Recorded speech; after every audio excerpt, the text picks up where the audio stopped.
Sir আসবো? আপনার কি দেখে মনে হচ্ছে আমি স্যার? না মানে ম্যাডাম আমি আসবো? বসেন, আসেন। তো এবার বলেন আপনার সম্বন্ধে। না আমার সম্বন্ধে আমি আর কি আর করবো, আমার সম্বন্ধে যত কম করবো ততই কম হবে। মানে আমার সম্বন্ধে সবাই বলে যে আমার মতো ছেলে হয় না, আমি হাজারে একজন। মানে কি বলবো আর বলেন তো, কেন হাজারে একজন? কেন? কারণ হাজারে একটাই সুমন দাস, এর বাইরে আর কেউ নাই যা, ওই জন্য। আচ্ছা, আপনি আমাদের কোম্পানিতে কেন জব করতে চান? লে, এটা আবার কেমন প্রশ্ন? ডাক্তারে কইছে তাই আমি আপনার কোম্পানিতে জব করতে চাই। হ্যাঁ? আরে বাবা, কোম্পানিতে কেন জব করতে চাই? আমার টাকার দরকার, তাই আমি আপনার কোম্পানিতে কাজ করতে চাই। কেন কাজ করতে চান? আমি কত কিছু শিখে আসছি। হ্যাঁ, আচ্ছা হলো। ওগুলো ধরে না, খালি কয় কে উল্টা পাল্টা। হ্যাঁ বলেন।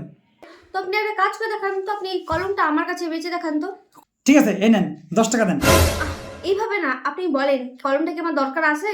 আরে আপনি তো মাত্র কলমটা আমার দিলেন, আপনার কলমের দরকার নাই জন্যই তো আমার দিছে। না, আপনি জিজ্ঞেস করেন যে আমার কি কলমটা দরকার আছে। আপনার যদি দরকার থাকতোই তাহলে কি আপনার পেনটা আপনি আমার দিতেন বেচার জন্য?